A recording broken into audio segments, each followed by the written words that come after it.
Hello, my name is Dominique O'Neill, and I am the Programming and Hospitality Manager at Frameline44. Thank you so much for joining us for the Q&A of SHIVA Baby. We're very excited about this film, and we have the cast and director here with us. So I'm going to bring them on and introduce themselves.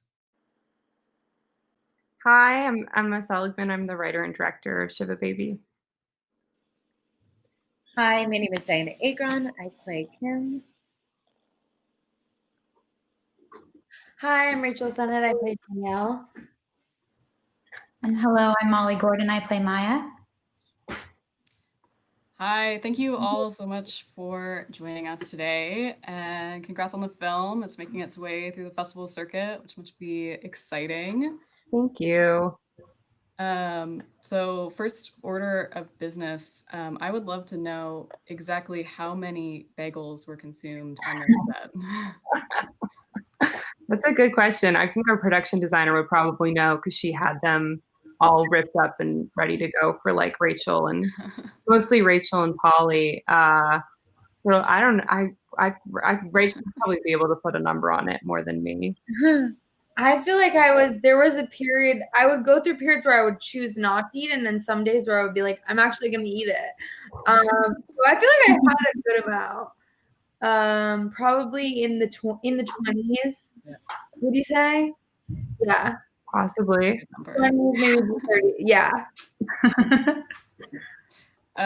So this film started as a short film that Emma, you made a couple years ago, and Rachel, you were in it as well. Can you talk about how the short film evolved into this feature film?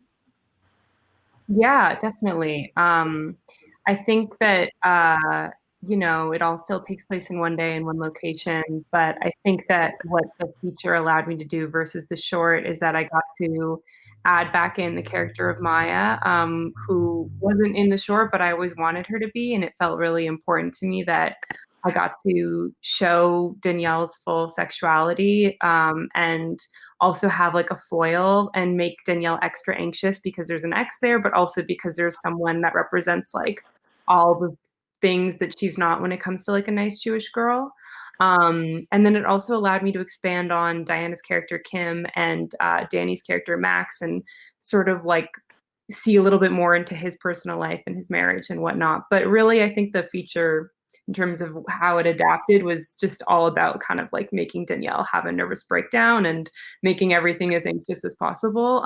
So those felt like the ways that it evolved creatively. And I had we had an incredible team of producers, Katie Schiller, Kieran Altman, and Lizzie Shapiro, who helped us raise the money and gather the excitement and bring on our casting director, Kate Geller, who brought on these lovely women. So it was a wonderful, wonderful, but very stressful process of adapting the short to a feature.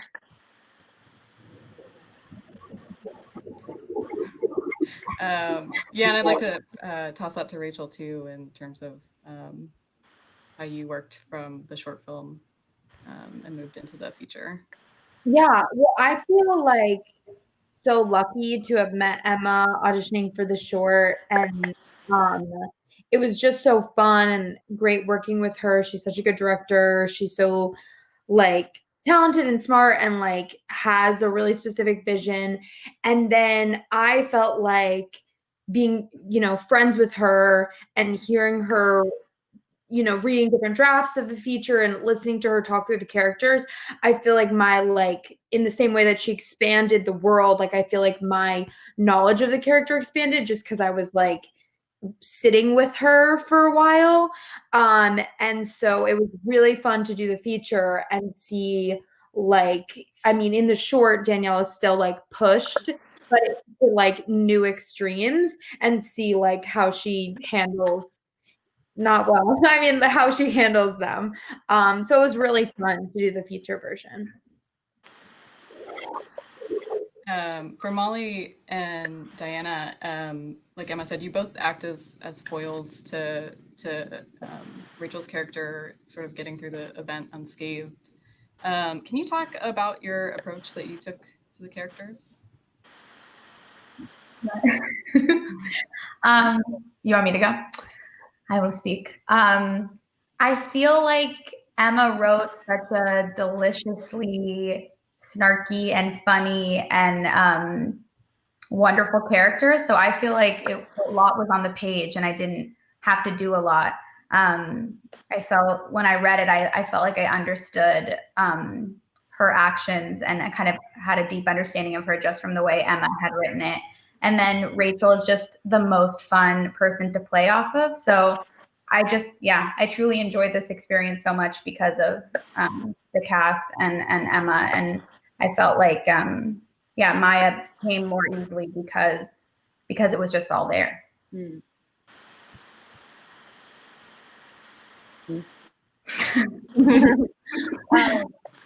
Yeah, I think for Kim, the process of trying to understand and kind of the unease that's, rising as she kind of goes through the process of this day and discovering new information, it was fun and interesting because there's so many characters, like big characters around us, not only Rachel, but Polly and Fred and everybody. I grew up Jewish, and so much of this script and experience reminded me of being at home with different family members of mine. And so just being kind of the straighter character amongst all this hilarity and confusion, etc.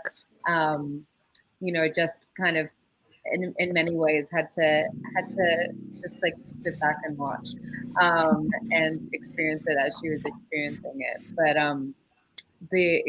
the entire shooting process that we had together was so enjoyable because everybody was just quickly obsessed with each other and mining each other for storytelling and having a multi-generational cast was very important to that. And Emma was just so brilliant in her direction. She always knew what she wanted, and we had to work so quickly to get all of those things. It was just top to bottom a very, very fun process. Yeah, so you mentioned that your character is like, I read as sort of like one of the more calm characters, and I think that's because like you're one of the outsiders, or what's the word that Debbie uses? Yeah. Quite derogatory. It's not a good word, but yes, that's what she calls her. Yeah, it's so there's like a lot of intersecting identities in this film, just from like the sex work to like being a mother, being Jewish. So it's just sort of like a general question for all of you is like, how did you like find that to be relevant or important to you as creatives? Well, I was just going to say that I think that part of what I think Danielle's anxiety is about is that for her, at least, it's coming from the different identity she has as like a young sexual person, as a sex worker, as a nice Jewish girl with like overbearing Jewish parents, as the younger woman, and so those were the anxieties that I was feeling approaching the movie. And I felt like I was feeling all those contradicting pressures in my life. And I sort of wanted to like throw that all into this. So I think that's where it was coming from for me and how I sort of went about it. But I'm curious to hear you guys too, what you think, how you got to it. I feel like something that I really connected to was something that Emma and I talked about a lot back starting in the short, and then and hopefully I'll just talk about it for the rest of my life because it feels so true. But I think the power dynamics in a relationship where as like a young woman you feel like you have this power, but then it's not as much power as you think, and the way that shifts. And I thought Emma wrote that so well. And like when we were going through the script, she would say like we would work on like who has the power in what scene. And I just feel like that was something that I really connected to, and it happens at the same time as like her worlds are colliding and everything else. But yeah. I also think within one movie, there's so many different women handling such different things, and I haven't read a script where with that many roles, with that many great roles for women, not just young women, women of all ages. And so I feel exactly what you were saying, like you so understand where Diana's character is coming from, where mine is, where Rachel's is, where Polly's is. I think it's really beautiful that you're able to show, that Emma was able to show so many different dynamics and so many different relationships within this one claustrophobic space. And it was also really beautiful to all be in this house together that was so fucking hot, but with so many different, so many different kinds of personalities, and also the ages were so different. And that's it. That does feel like a shiva. You're all like on top of each other, and it's like a drunken Thanksgiving, and everyone's just crazy. And I think she encapsulated that in a really wonderful way. Yeah.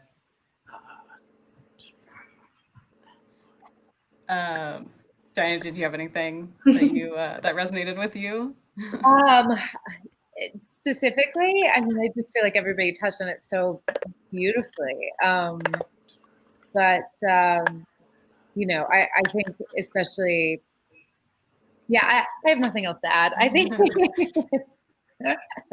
No worries. So maybe going back to like filming in this house and how claustrophobic it was, can you talk a little bit about like that kind of setting and what it's like to film in like tight quarters, and was it really like that tight of quarters, or is that like movie magic, or?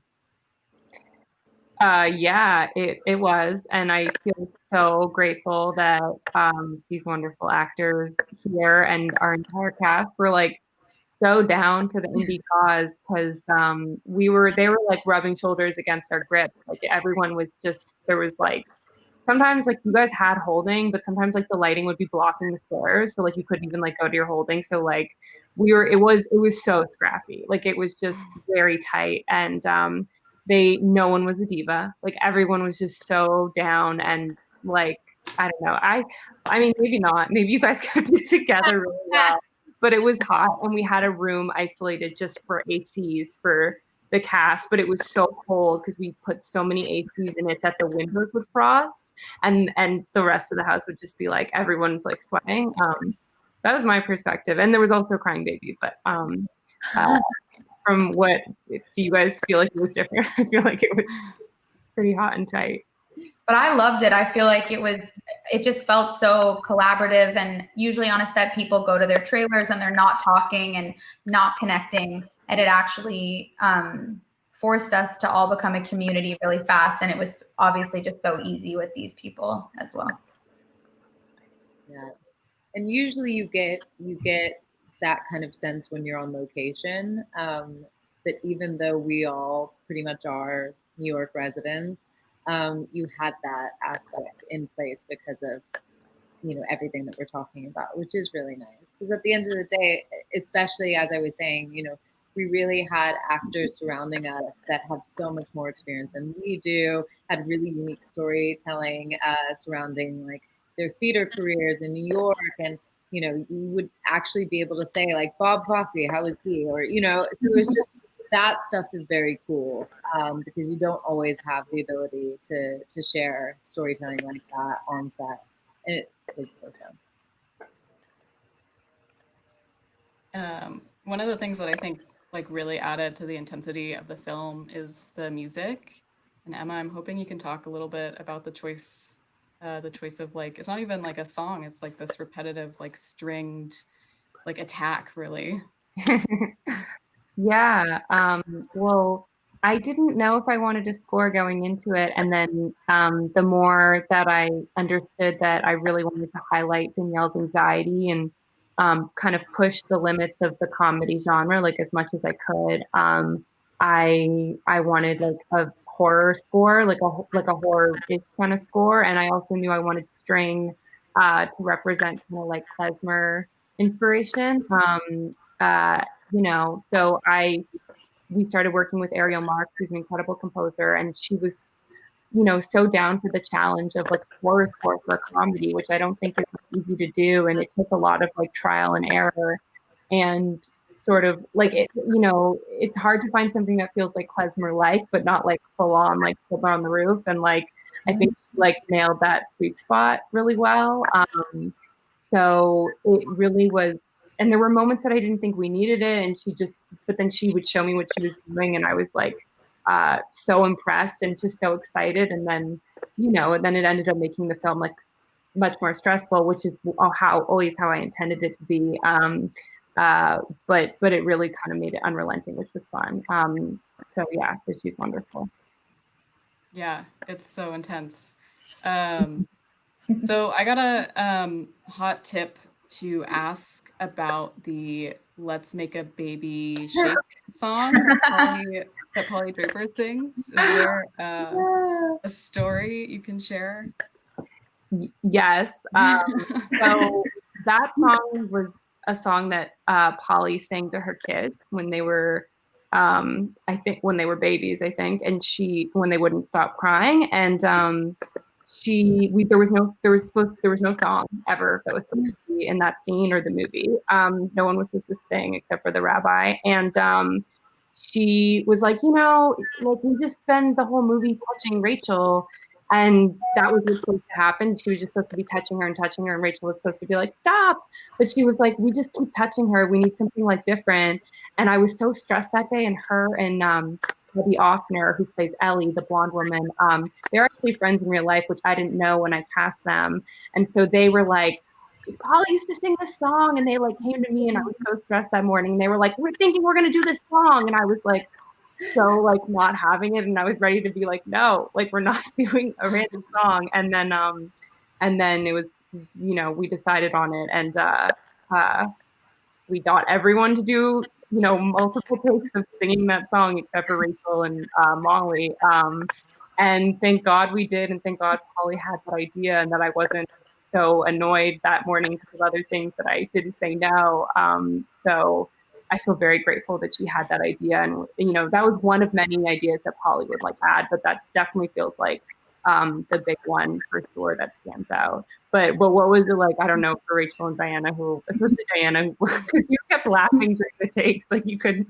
It was my favorite moment of the entire shoot because, you know, for anybody that will watch the scene, it's so intense, and the way that Emma then decided to shoot it, all the different perspectives, and it kind of has this Rosemary's Baby weird circular feeling, and everybody's coming in and out of focus, and it also is like, I guess, the most playful that I was able to be during that process, because I got to kind of break character and kind of be viewed from Rachel's perspective in that, you know, kind of heightened weird moment, and then just also like, who doesn't love a kind of weird, delirious, like at that point we had been filming for so long in that hot house that it just takes an inch for everybody to go like full cuckoo insane and have laugh attacks, and it was fantastic. Yeah, and I'll say, as the person who was being sung to, it was like, it honestly, I was afraid that I was gonna like laugh because it is funny and it's a song, but it was so, I mean, it was so fun to watch everyone do like their individual like takes of it, and but when I was being sung to, it was like, it was overwhelming because everyone was like doing it all at me, and I was like, whoa, I don't even have to act. I feel so fun. Baby song. Can you also talk about what it's like to film with like a real live baby on set? Yeah, I think so. You know, it was a learning experience. This was an indie, and there were a lot of little bumps, but a baby was definitely the biggest one. We had a wonderful baby named Edgar, and you know, this was his first movie, and he wouldn't stop crying ever. And the first day was the scene that Dianna up to Rachel and like gives her phone, that sort of climactic scene, and he wouldn't stop crying. And then the first take that Dianna did, he's crying and crying, and the second that she turns to camera, he just like stops. And it was so stressful. But all I have to say is that Dianna on the last day like you can tell the story, but like saying to him, and he stopped crying finally. But I remember like he just wasn't supposed to be crying, so we had to rewrite so many of the scenes so that it would work. And I remember my producer and my AD came up to me and they were like, so we're thinking, instead of like Simba baby moment, which is what this was, one scene was supposed to be, they're like, it's like monster baby. They were just sort of like trying to like re-pitch it to me with our only option. And I was like, okay. But Dianna also sang to him, so I'll let you tell that story. Oh man, it was one of those things as well where it also just knocked my confidence because I'm usually very good with children. And so I was like, oh, this small baby, we're great. I'm great with children. Cut to the second, I think he just loved his mother so much. And like we had to hide her in the house. And we were holding her, trying everything, like every toy, every cracker, every song.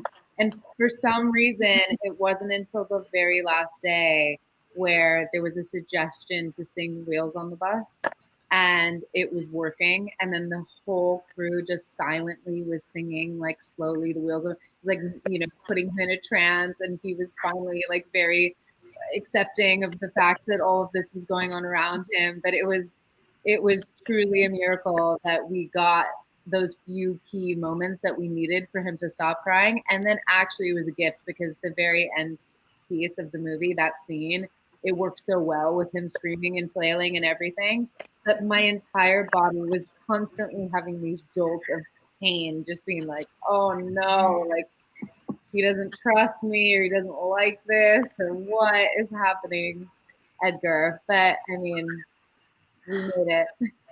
But it's such a test. Dianna is fucking amazing in this movie and like is serving a dropped-in performance with a baby crying constantly, and you would have no idea. So also, Dianna held him for like her arms on in tiny heels and her like her fancy dress, and I was like, oh my god! I feel like you guys formed a bond, and a child or grown up, he'll be like, I connected with her. I'm gonna take him to his first drink at 21, sit him down and regale him on the times that were baby Edgar. All right, that's all the time we have for today. Thank you so much for joining us and for sharing the story with our audiences at Frameline. Thank you to our interpreter, Sean, for making this Q&A accessible, and take care, everyone. Thank you so much for having us. Yeah. Thank you. Bye. Bye.